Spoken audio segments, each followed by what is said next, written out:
When you feel like life has dealt you a hand of unfair cards, instead of voting, you double down and you stuck in the game.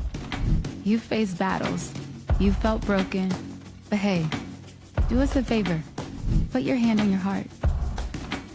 You feel that? You're still here. Welcome to the Resilience Files Unlocked, where survival meets transformation. Welcome back to the Resilience Files podcast. I'm your host, Carrie Bernuns. A devastating hit and run on New Year's Day tried to stop me, but instead it strengthened my fight to rise again. And here on the Resilience Files Unlocked, we create spaces for stories about what it looks like to keep going when the path in front of you wasn't built for you. Today's episode is about courage in the workplace, resilience in the face of opposition, and what happens when sometimes or someone decides an open door that didn't exist before is capable of being walked through. Today, we are joined by a special lady. And you know what? Before we get into her and her background, as we do here on the Resilience Files podcast, we always have our guests submit essays in first person. And this legendary person herself is going to read her essay. So without further ado, Kristen Fitzgerald, are you with us? I am with you. Thank you. Absolutely. Can you please take us away with your essay? Sure. So, hi, my name is Kristen Fitzgerald. I'm 59 years old. I recently retired after a 33-year career as a police officer. I spent 22 years in a large inner-city police department in Connecticut and another 11 years after that in a smaller suburban police department also in Connecticut. Interestingly, I originally went to college for music. I played the French horn.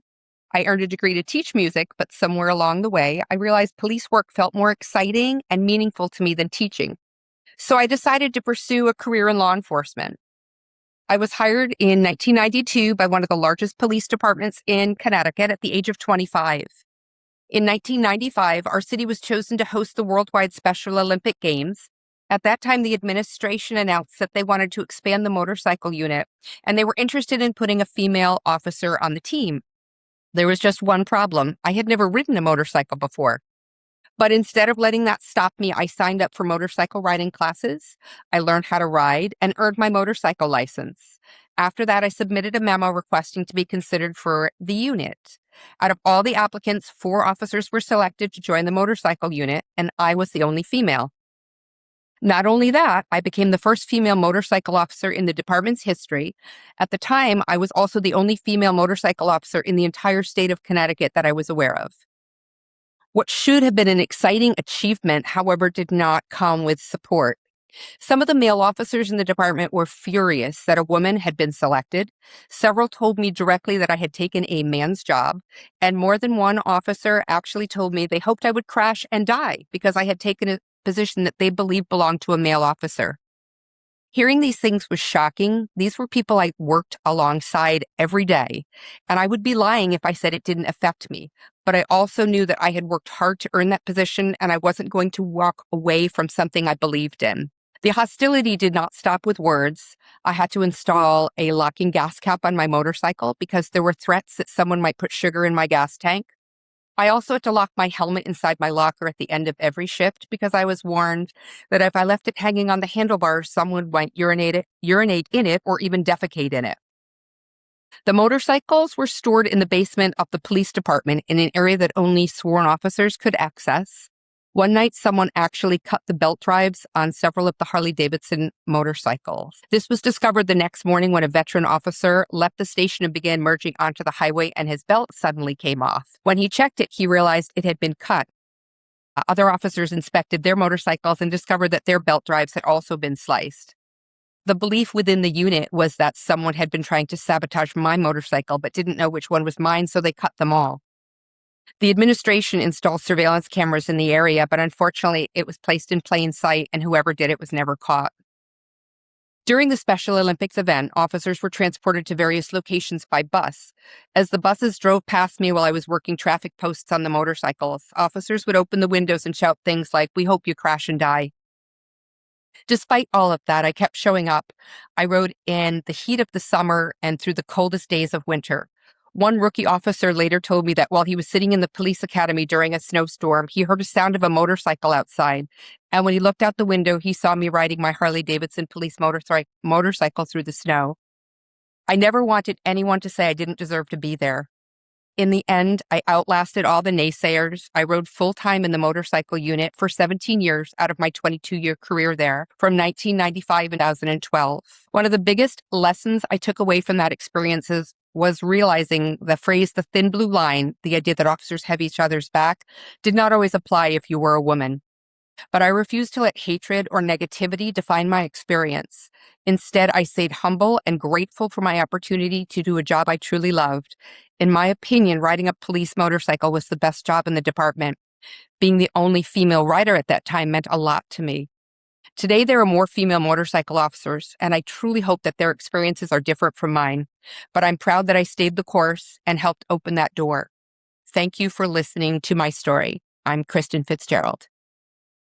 Round of applause for you. You are Thank you. fascinating. You are the definition of bad AZZ, okay? Queen. Trigger warning for today's episode. This episode includes conversations about workplace hostility, gender discrimination, and threats experienced in a professional environment. If these topics feel personal for you right now, take what supports you and leave what doesn't. You're always encouraged to listen at your own pace. And disclaimer, I'm not a therapist. My guest is not a therapist here on this podcast. We are survivors and storytellers creating space for honest conversations about resilience, identity, and the courage it takes to stand your ground when things aren't easy. Today's episode is meant to inspire strength and reflection. Now I'm going to go back to you. Kristen, wow. Yeah. My gosh, first off, I just want to say, woo! You're amazing. Thank you. Thank you so much. Absolutely. I'm so happy that you're here with us today. You spent over 3 decades serving your community in law enforcement, which is already an incredible commitment. But what really stood out to me is that your story includes stepping into spaces where no one looked like you, where it wasn't any women motorcycle officers. You were the first in that space, and being the first in that space always has a lot of ruffles that go with it. But you know what, before I get started, how do you feel after reading that essay out loud? You know, it's hard to reread something that happened way back in the beginning of my career because it all brings it right back to the forefront again. And I'm like, I can't believe that happened, because the more years I was on the motorcycles, people just accepted me for who I was. So the younger officers came on and they didn't have any of that bias.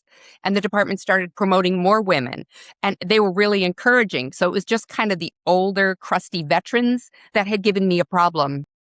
And I learned to excel and just be me and be happy and positive. And I think that's reflected in how many years I stayed in law enforcement. Yeah, that's beautiful. And wow, yeah, you paved that way for so many people not having to experience what you experienced because you took the grunt of it. But we're going to get into that. I want to kind of take us back to the early years. Some people may not expect it, but you said you originally went to college for music and then you plan to become a teacher. What inspired you to shift from music education to law enforcement? During the summers, I actually worked during the summer to pay for college at a local state park, and they had mounted horse patrol. So I rode horse patrol on the beach all summer, and I said, this is much more exciting than being a teacher. So I kind of started testing for police departments, even though I finished my degree and got a degree to teach, and I still play the French horn to this day. But law enforcement was definitely more exciting, at least to me, I felt, than being in a classroom and teaching. Yeah, I love that. Did you always know that you wanted a career with impact? Because with law enforcement, you're serving the community, and with teaching, you're definitely serving the community, our future. I knew since 4th grade, I played the French horn and I was going to be a teacher. My dad was a teacher. All of my sisters were teachers. So for me to completely shift that while I was in college was like completely doing a 360. Yeah, I can imagine that. And wow, so you come from a long line of people that has served the community in many ways. So thank you all for that. We need more people like you.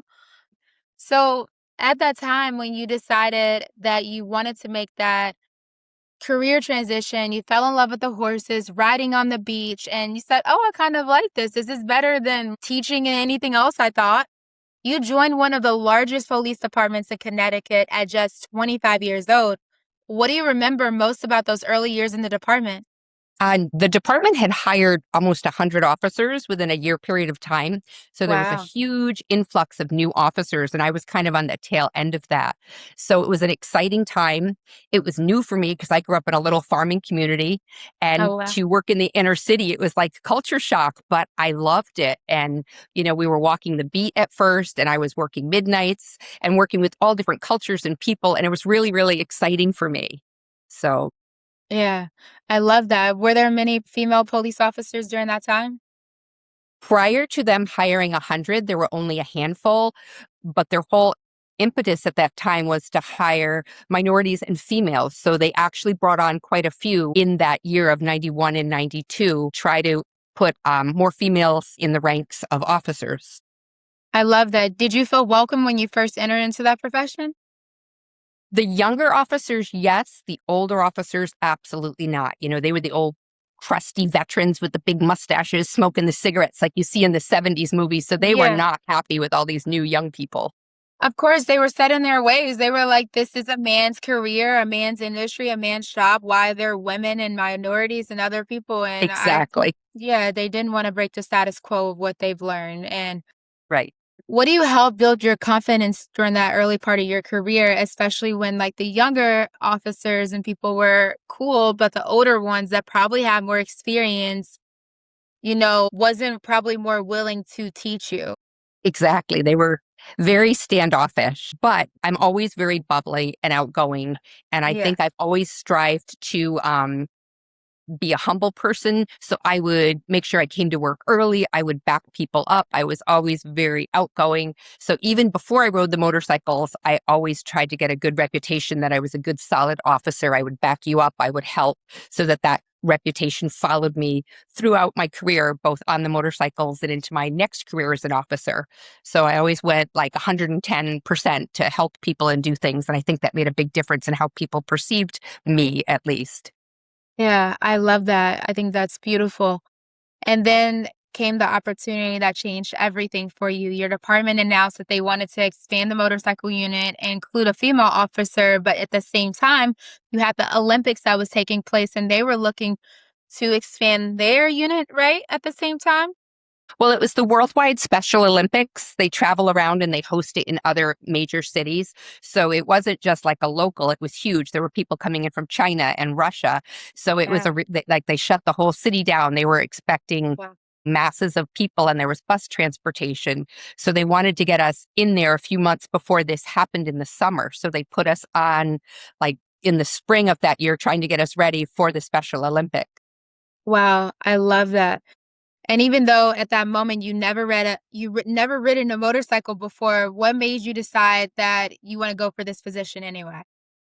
The year before this happened, they said they wanted to put a female on. So the year prior, that's when I said, I'm going to go get my license. I took a class, I learned how to ride, got my license, and then I submitted my memo. So when the opportunity came up that they were putting people on, I already had that somewhat basis in place that I had gotten my license and I had learned to ride. And that way I was at least able to say, yes, I've done this. I've been proactive trying to get myself ready for this position. And that's how I ended up getting put on the motorcycle because I went and got a license.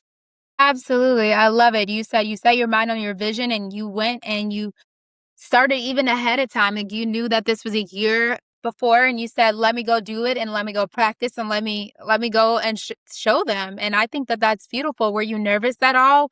Or were you always just like I'll go out and learn something new tomorrow? So it was a little shaky in the beginning because those motorcycles are really big and the ones I had Right, learned those on were a Harleys. lot smaller. So I was a little shaky at first. There were a few falls that you have to pick the motorcycle up, but the more time you ride, you get better. So I just Yeah. did my thing and you rode every day all winter long unless there was snow or ice in the road. You rode when it was 100 degrees. I rode when it was 5 degrees. The lieutenant's yelling at us, get outside. If New York Mm-hmm. City's riding, you're going to ride. I'm like, yes, sir. So Yes. I agree with you. I ride motorcycles as well. And I agree, like the more time that you can put into it, and that's with any skill, the better that you're gonna be and the more confident you're gonna be.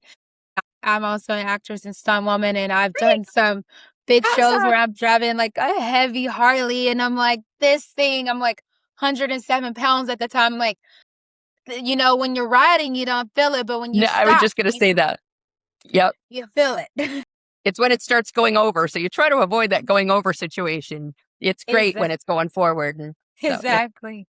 Yeah. What did it feel like when you were selected? so I was absolutely amazed. I was so excited. The other three guys that I were put on with all had come out of around the same time I did. They were all new, just like I was. Yeah. So I think we had 12 motorcycles at that time. Mhm. So it was just so exciting to be the first female to be put in that or given that opportunity to do that.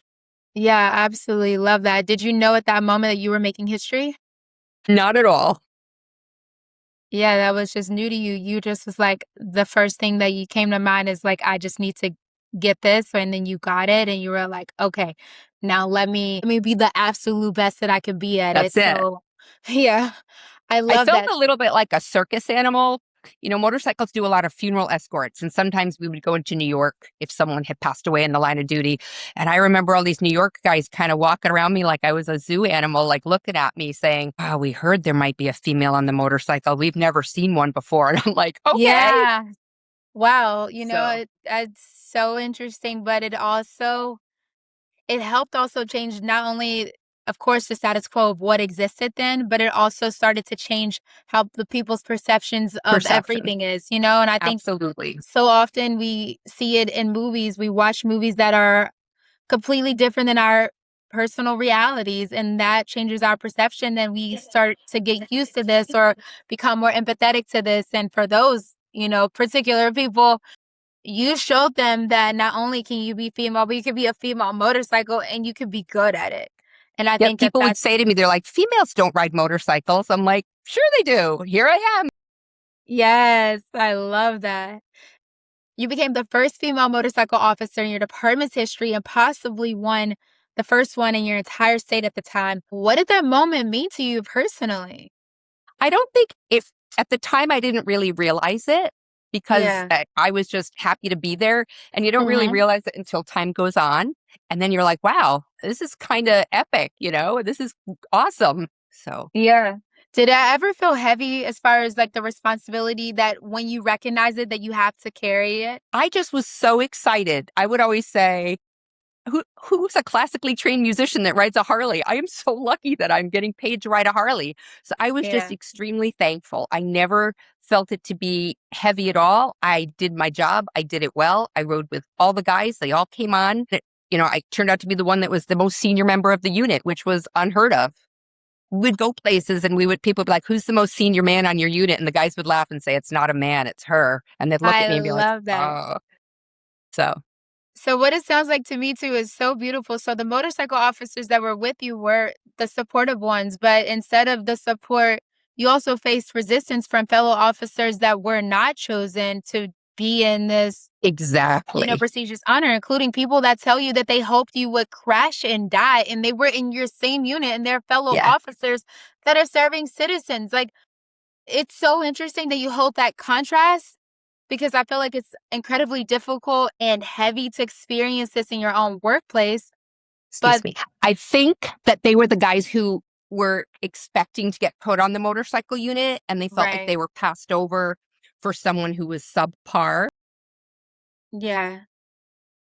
Well, at that moment, what helped you keep showing up anyways? I knew that I deserved to be there. I had gone out and gotten my license. I got stronger every day. I rode all the time. So there was no one that had the right to say she doesn't belong there. You get a lot of people you see in the workplace that might be whiny or not great to work with. I'm not one of those people. I'm just happy. I'm outgoing. I'm bubbly. I'm energetic. So people love my energy. And I would always go above and beyond so that the naysayers kind of had to fall to the side because how can you badmouth somebody that keeps showing up? Somebody that's positive and And happy I and doing the job.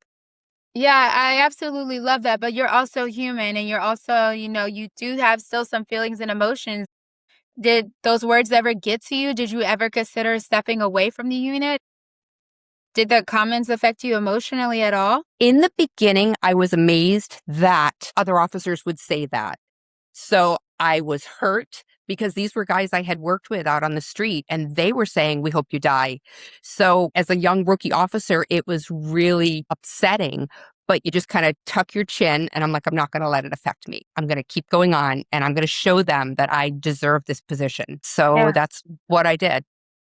Wow, that takes a lot of strength. And I would love to know, where did that strength come from during that time? Is that something that you grew up with, that your parents instilled in you, or is that something that just developed because you were a police officer?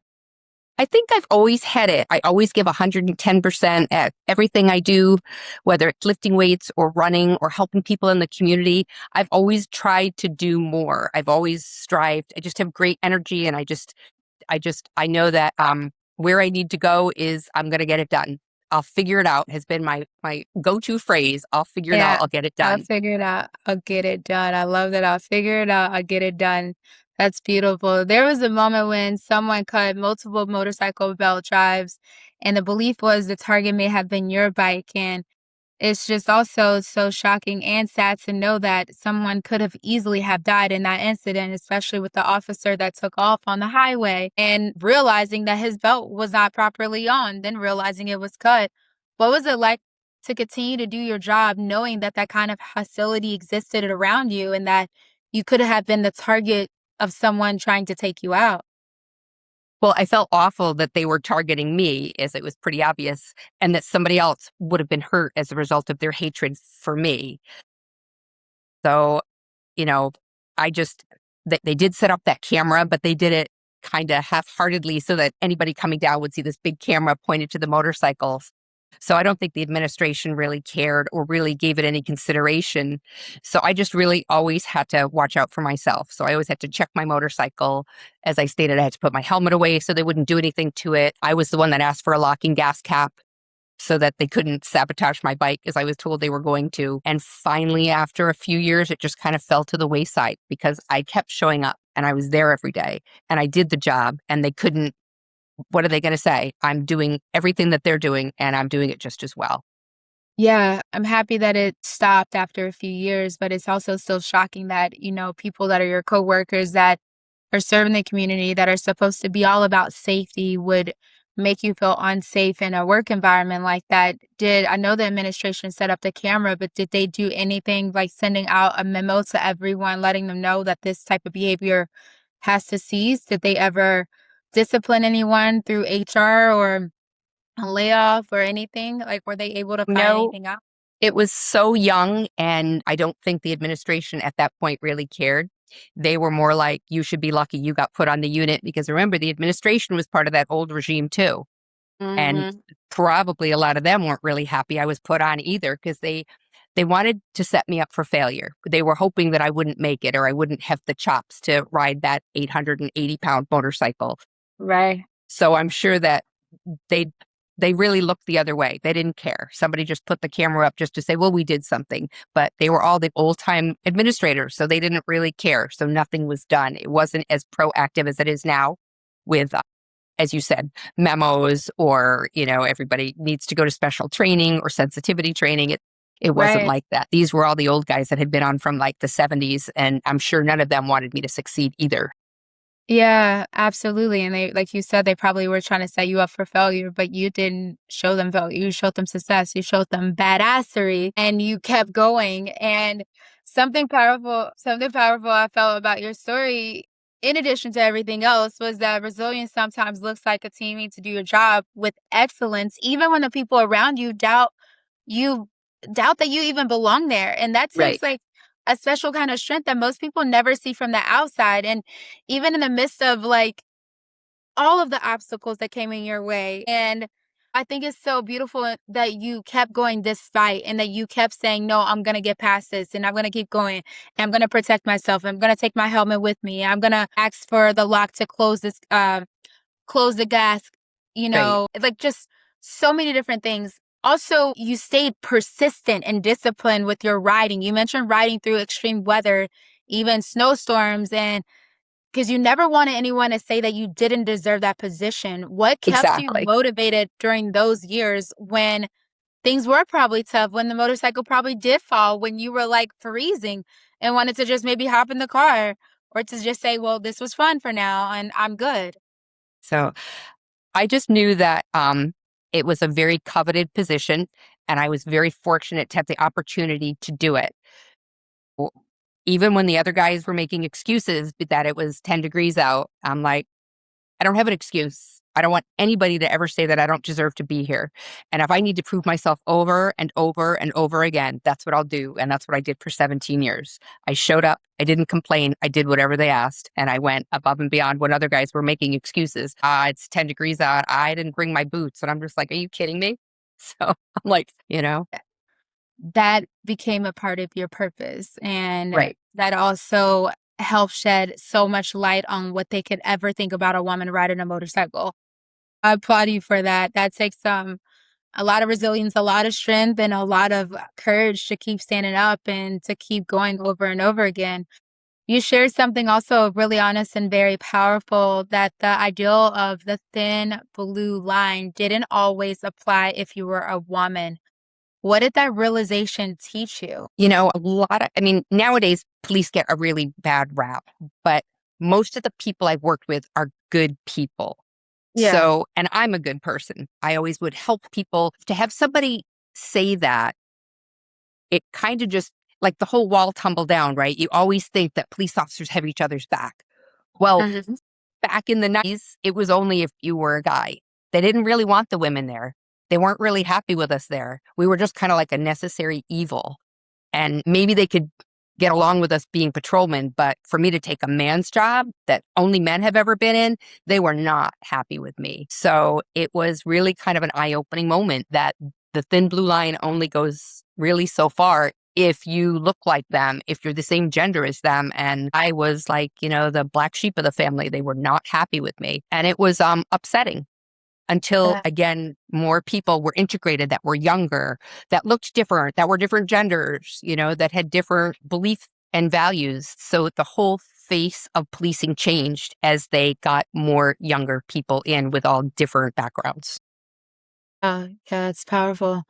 Did it change how you viewed leadership during that time? I think as the older administrators started to leave and then younger people were promoted and a lot of women were promoted and multicultural people, things really turned around on the department because everybody was in all sorts of departments. There were females in, bomb squad. There were females in the fire investigation on the mounted horse patrol unit. So I think attitudes changed as the eras changed.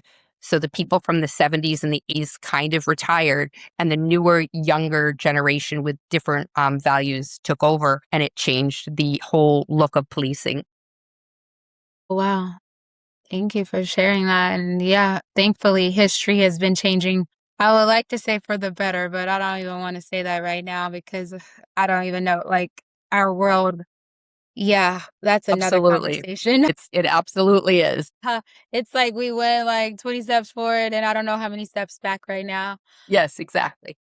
But I'm happy to see that it has evolved over time in some way. Yes. Did this experience shape how you supported other women coming into your profession later? Well, again, I'm always very outgoing, but I was always very happy to help them. I was a field training officer, which is hard to do Mhm. when you're on the motorcycle because Right. you can't put somebody on the motorcycle and ride them with you. But I was always very supportive. And still to this day, I still keep in touch with a lot of members that are still on the department, a lot of members that retired. The women supported the women.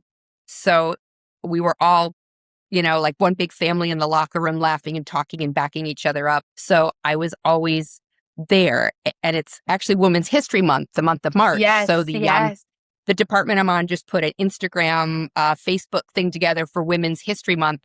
And they asked me for photos on the motorcycle and they asked for the horse unit. So they have this whole thing that just came out the other day of women's history. And I just feel vindicated that I was actually asked. They're like, Kristen, this is really important that we put this on here. We want some pictures of you on the motorcycle because you were a trailblazer. Yes. They call me OG, right? Yes, because you Original are an gangster. OG. Yes. The original gal, original gangster. Yeah, Yeah, all of it. I love that. And we're talking, I want to move into legacy. You rode in the motorcycle unit for 17 years, which I think is incredible. And today there are more women in those roles. there And are. I think it's so beautiful because you paved the way, especially for Connecticut women, that that would have had the opportunity or would have faced a lot more obstacles if you had not pressed through. What Right. does it mean to you knowing that you helped open that door? After I retired from the inner city, I went to a smaller department and I also rode the motorcycle there as the only female. Not full time, but so we would go to escorts and I would see more women and they would always be like, we heard that you were the one on that, you're the one that started this, you know? So they had heard that there was a female that had forged the way.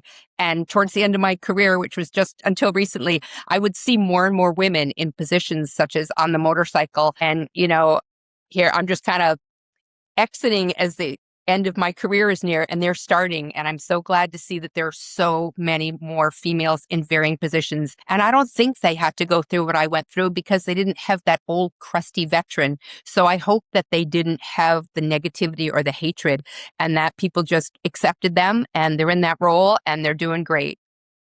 I love that. I think that's so fascinating, and that you answered all my couple questions I was just about to ask. But I think that's amazing. Like, absolutely, you paved the way, and now younger officers are coming up because of you. And something I really connected with your story is the ideal of continuing forward when the environment around you isn't supportive. I can also relate to that Yes, because of being in the stunt world where it is predominantly a lot of men and has been built around like male dominated field. And I love watching women go into male dominated spaces and dominate the space. I think it's so beautiful because if a man can do it, a woman can do it too. Don't get me absolutely. wrong. Like, I'm not too woman enough to ask a man to carry something heavy, but at the same time, I'm not too woman enough to hop on a motorcycle like yourself. And I think that Right. that's fascinating. Sometimes I feel like resilience means believing in yourself before anyone else does and having that courage constantly. What keeps you holding on to that belief? Is it now through experience or? As I have gotten older, I see that people are inherently negative.